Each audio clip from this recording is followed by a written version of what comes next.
Tie up అవ్వాలనుకుంటున్నాం sir. మీరు కాన్ఫిడెంట్గా చెప్తున్నారా? ఎస్ సార్, ఖచ్చితంగా. షూర్? షూర్. అయితే ఓకే. మాకు ఓకే సార్. మా కంపెనీ స్టాండర్డ్ని మీరు మెయింటైన్ చేయగలగాలి. తప్పకుండా. మీరు అనుమానించింది నిజం సార్. హైదరాబాద్ బ్రాంచ్లో 10 లక్షల ఫ్రాడ్ జరిగింది. రామ్ శాస్త్రి, నాకు కావాల్సింది కంప్లైంట్ కాదు, కంటెంట్. 2 క్లర్కుల మీద, ఒక మేనేజర్ మీద పోలీస్ కంప్లైంట్ ఇచ్చి వాళ్ళ ముగ్గురిని సస్పెండ్ చేయించాను సార్. సస్పెండ్ అయిన వాళ్ళు కాదు మనకు కావాల్సింది, సస్పెన్స్లో ఉన్నవాళ్ళు. దీనికి సమర్థుడు ఎవరైతే బాగుంటుంది? అన్ని బ్రాంచ్లు చెక్ చేస్తే ఆ బ్రాంచ్లోనే రవి అని సిన్సియర్ మేనేజర్ ఉన్నాడు సార్. ఓకే, అతని మీద గుడ్ రిపోర్టే ఉంది. అతన్ని జనరల్ మేనేజర్గా ఓకే చేయండి. అపాయింట్మెంట్ ఆర్డర్ టైప్ చేసి నా దగ్గర తీసుకురండి, నేను సైన్ చేస్తాను. Okay, now you can go. Okay sir, మేము కవర్పుల్లోకి వెళ్తాం. డాడీ, ఏరా ఫైల్ తీసుకుని బయలుదేరి ఎక్కడికి? ఇంటర్వ్యూకి వెళ్తున్నాను. Pocket money. ఇంటర్వ్యూలో పాకెట్ మనీ కూడా అడుగుతున్నారా? నాకు డాడీ. నీకా? ఇలారా, పాకెట్ లేదు, మనీ లేదు. అదేం డాడీ? ఎందుక? నువ్వు ఒక మగవాడి. మగవాడి కష్టం నాకు తెలుసు. అదే నువ్వు ఒక ఆడపిల్లలా పుట్టుంటే పెళ్లి చేసి ఒక ఇంటికి పంపేవాడిని. నువ్వు ఒక ఆడపిల్లగా పుట్టాలని, నా బాధ్యత దురిపేసుకోవాలని ఎన్నో రాత్రులు నిద్ర లేకుండా గడిపాను. రేయ్, చివరికి నువ్వు పుట్టి తెచ్చావు. డాడీ, నీకు చేదస్తం ఎక్కువైంది, నన్ను బ్లెస్ చేయి. God bless you. మగవాళ్లే పుట్టాడు, ఎలా బతుకుతాడు ఏంటో. డాడీ, నా పెళ్ళెప్పుడు? పెళ్లి కొడుకు ఏం చేస్తూ ఉంటాడు? అల్లుడు దుబాయ్లో ఉన్నాడమ్మా. ఎర్ర బస్ ఎక్కి తొందరలో వచ్చేస్తాడమ్మా. ఎప్పుడు వస్తాడు? ఖచ్చితంగా వస్తాడమ్మా. వస్తాడు, నిన్ను చూస్తాడు, నీ మెళ్ళో తాళి గడతాడు. వాడి కర్మ.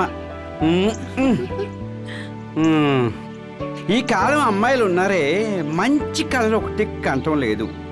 మగవాళ్ళని ఎలా హింసిద్దాం, ఎన్ని రకాల ఇబ్బంది పెడదాం, సెల్లు పట్టుకొని నెట్లో వెతుకుతున్నారు. ఏంటండి గోల? ఎప్పుడు చూసినా లోడా లోడా వాగుతాము. అవునండి, నేను ఎమ్మెల్యేగా నిలబడుతున్నాను, అందుకని స్పీచ్ ఇస్తున్నాను.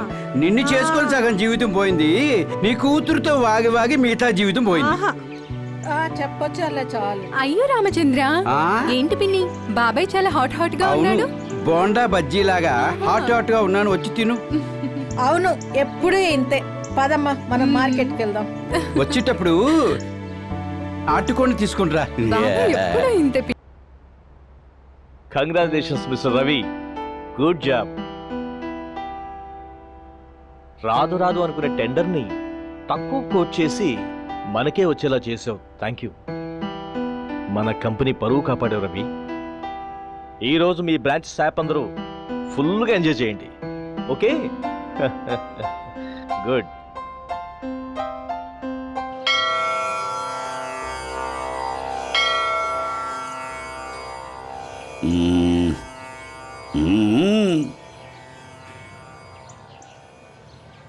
ఏమయ్యా స్వామీజీ, పౌర్ణలో పెళ్ళి అవుద్దన్నావు.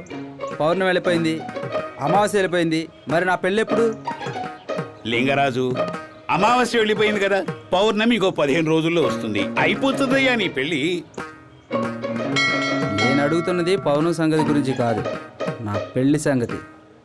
పెళ్ళి అవుతుందని తావిధులిచ్చావు, విభూతినిచ్చావు. దానికని దీనికని నా దగ్గర 3000 కొట్టేశావు. ఏం లాభం? ఒక్క పిల్ల, ఒక్క ఆడపిల్ల అయినా నన్ను పెళ్లి చేసుకో లింగరాజు అని అందా? అదే శుక్రుడు 6వ ఇంట కూర్చుని ఒంటిగనితో శనిగాని చూస్తున్నాడు, అందుచేత కాస్త ఆలస్యం అవుతుంది. థే నోర్మయ్, నువ్వేనా ఎళ్ళ బ్రోకర్వా?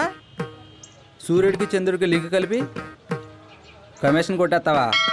రే, ఫైనల్గా వార్నింగ్ ఇస్తున్నాను, నా దగ్గర తీసుకున్న 3000 రూపాయలు తిరిగిస్తావా, లేదా నాకు పెళ్లి చేయి. లేకపోతే నీ మెడకు తాడు కట్టి ఇదే చెట్టుకి ఏలాడదీస్తా. బాబు, అసలు విషయం, ఉన్న విషయం చెప్తున్నాను, మీరేమీ అనుకోవద్దు. మీ మొహంలో పెళ్లి కళ లేదు. పెళ్లి కళ లేదా?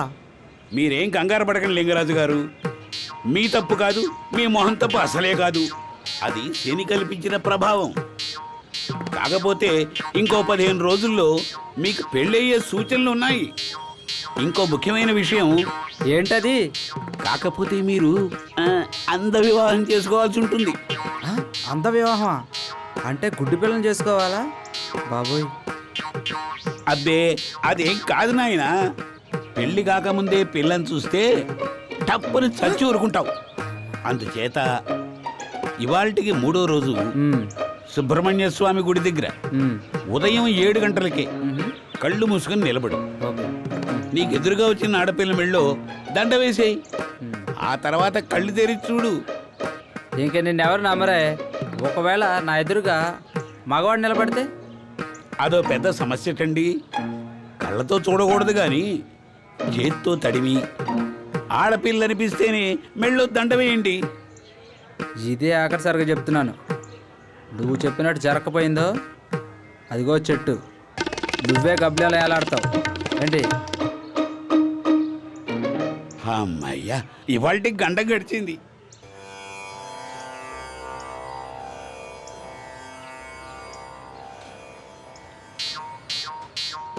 ఏమయ్యా నీకు బుద్ధుందా?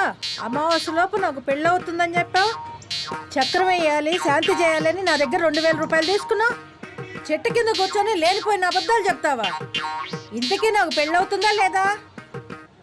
ఓ అదే, అది శని 10వ ఇంట కూర్చొని ఉండి చంద్రుడిని క్రాస్గా చూస్తున్నాడు. వాడెవడు ఇంకొకరిని చూస్తే నాకేంటయ్యా? నీకు మర్యాదగా చెప్తున్నా, 3 రోజుల్లో నాకు పెళ్లి కావాలి, లేకపోతే నా 2000 నాకు తిరిగి ఇచ్చేయి. వేరే ఏమన్నా చెప్పావా నీ తాట తీస్తా. ఆవేశపడకమ్మా, ఆవేశపడకు. నీకు కళ్యాణ గడి వచ్చేసింది.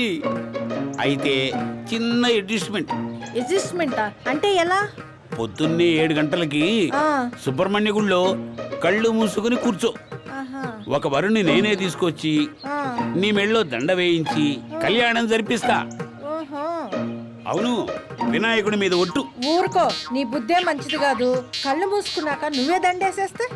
అబ్బా ఏం చెప్పావు? ఈ ఆలోచన నాకు రాలేదే. నీకు నమ్మకం లేకపోతే ఒక చేత్తో నన్ను పట్టుకుని రెండో చేత్తో వరుడి మెళ్ళలో దండ వేసేయి. నన్ను నమ్మండమ్మా. నిన్ను నమ్మి పోతున్నా. 3 రోజుల్లో నా పెళ్లి కాలేదా? పోలీస్ స్టేషన్లో పెట్టి కుమ్మిస్తా. జాగ్రత్త, నా సంగతి తెలియదు. దేవుడా, ప్లేస్ మార్చినా పంచాయతీలు తప్పట్లేదే. దీనికి ఏమిటి మార్గం?